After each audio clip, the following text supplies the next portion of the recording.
The past week has moved at a rapid pace, to say the least, for the Trump administration and the rest of the country. Yesterday on Red and Blue, my colleague Tanya Rivero recapped the challenging past few days for the Trump presidency and the events leading up to the announcement of the formal impeachment inquiry.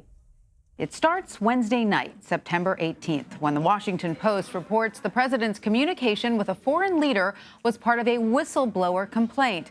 The reporting said the president made an improper promise to a foreign leader that was deemed concerning.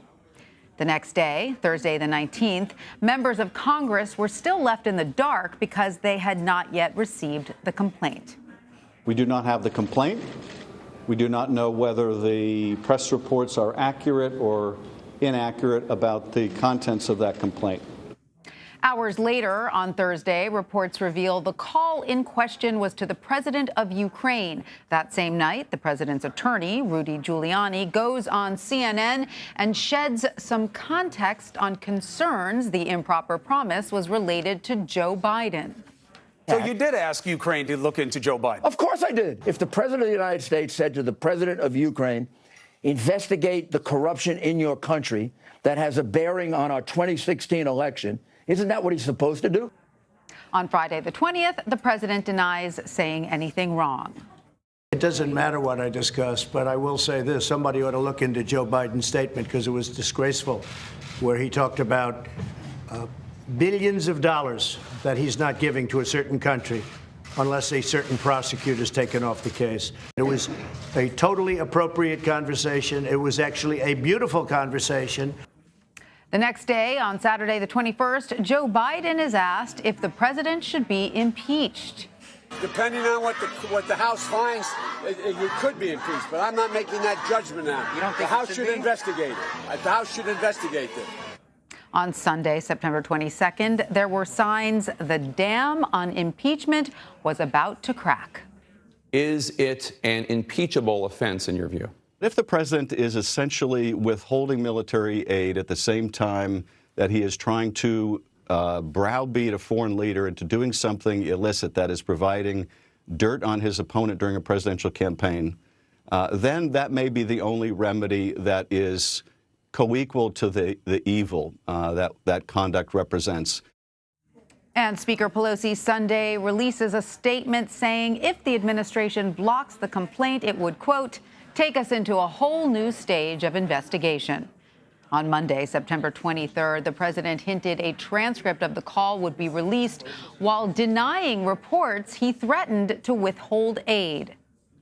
I hope you get to see the call because your question, you will see, I did not ask for, I did not make a statement that you have to do this or I'm not going to give you aid. I wouldn't do that. Monday night, the Washington Post reports Trump froze military aid to Ukraine days before calling the Ukrainian president. The president is once again pressed about this. We're supporting a country. We want to make sure that country is honest. It's very important to talk about corruption. If you don't talk about corruption, why would you give money to a country that you think is corrupt? That same night, 7 freshman Democrats come out in support for an impeachment inquiry, citing the Ukraine controversy. On Tuesday morning, the 24th, the drumbeat toward impeachment reached fever pitch as the number of Democrats in support of an inquiry grew, including the influential Congressman John Lewis. The future of our democracy is at stake. There comes a time when you have to be moved by the spirit of history to take action to protect and preserve the integrity of our nation. I truly believe, the time to begin impeachment proceedings against this president. Hours later on Tuesday, the president tweets he would authorize the release of the transcript of the call, but by then, Democrats had decided they had had enough. At 5 p.m. Eastern Time, Speaker Nancy Pelosi made it official. Therefore, today, I'm announcing the House of Representatives moving forward with an official impeachment inquiry. On Wednesday morning, the summary of the call was released hours before the president met with his Ukrainian counterpart. It showed the president asking for a favor in having Ukraine look into Biden. Republican allies circled the wagons. From my point of view, to impeach any president over a phone call like this would be insane. That same day, the whistleblower complaint is delivered to Congress as the president holds his first news conference since the impeachment inquiry was announced. Are you now braced for a long impeachment saga? Well, I thought we won. I thought it was dead. It was dead. Thursday morning, the plot thickens as the redacted whistleblower complaint is released, alleging the president sought Ukraine's help in interfering with the 2020 election. It also alleges the White House tried to restrict access to the call. Speaker Pelosi summed up the Democratic response. This is a cover-up. This is a cover-up. Thank the gentleman. The acting director of national intelligence, Joseph Mcguire, testifies about the complaint and rejects any claims that the whistleblower was acting in bad faith. I think the whistleblower did the right thing. I think he followed the law every step of the way. So I want to bring in Bob Litt. He is a former general counsel of the Office of the Director of National Intelligence. So, Bob, Acting Director of National Intelligence Joseph Mcguire sheds a little more light on the whistleblower complaint at yesterday's hearing. What was your biggest takeaway from Mcguire's testimony? Well, I guess I had two significant takeaways, both from Mcguire's testimony and from the release of the documents. The first is that the whistleblower did a remarkably accurate job of characterizing what we saw in the transcript, which, whether or not his information was secondhand, it seems to have been very accurate and very damaging to the president. The other is that I think that there was a lot of time spent arguing with Mcguire about whether or not he handled this complaint properly. I happen to think he did, but I think that's neither here nor there, because the complaint is out now, the transcript is out now, and we should focus on the main event here, which is, do we have a situation where the President of the United States used his official powers for his own personal political benefit in a way that the President is not supposed to do? All right. I think a lot of the Democrats who are criticizing Mcguire say, did he handle it accurately when it wasn't released for so many weeks? I want to go to the next question. The whistleblower complaint was released yesterday. In one portion, the whistleblower makes allegations over what happened after President Trump called President Zelensky of Ukraine. And it reads, quote, White House officials told me that they were directed by White House lawyers to remove the electronic transcript from the computer system in which such transcripts are typically stored for coordination, finalization, and distribution to cabinet-level officials. Instead, that transcript was loaded into a separate electronic system that is otherwise used to store and handle classified information of an especially sensitive nature. So if this allegation is proven correct, what does it tell you, and how significant is it as evidence for the impeachment inquiry?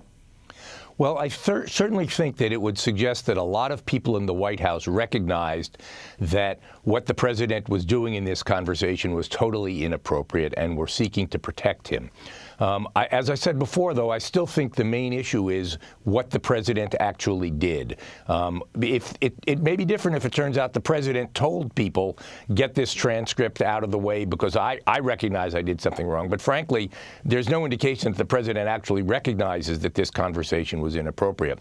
So I think that this provides leads for Congress to pursue in identifying who knew about this conversation and what they felt about it. But ultimately, the important question is, what did the president do and why did he do it? Yes. Was the president involved in a cover-up or not?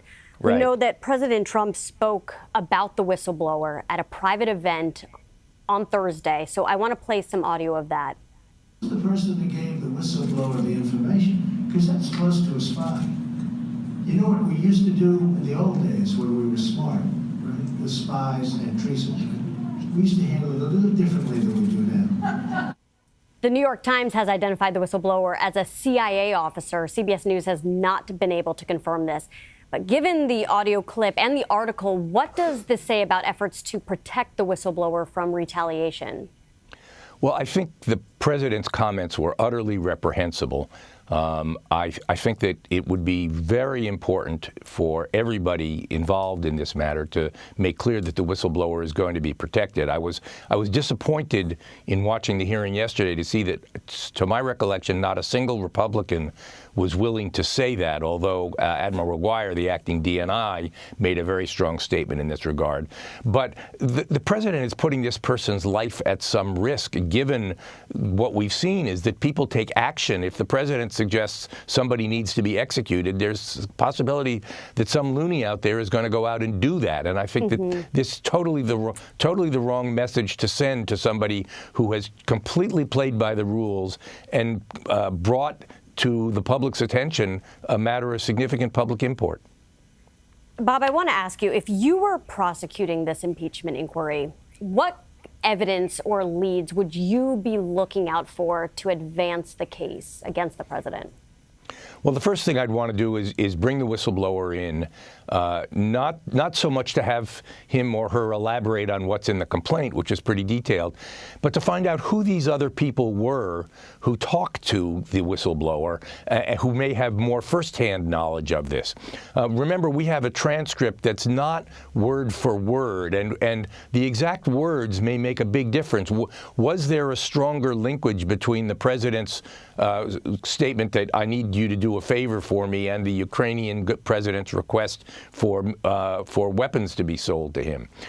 Second, I think that they need to do a much closer examination of what other conversations there were with the Ukrainians during this period, and in particular find out what Giuliani was saying and who was telling him to say those things, because I think we need to build a full picture of the entire sequence of events relating to Ukraine.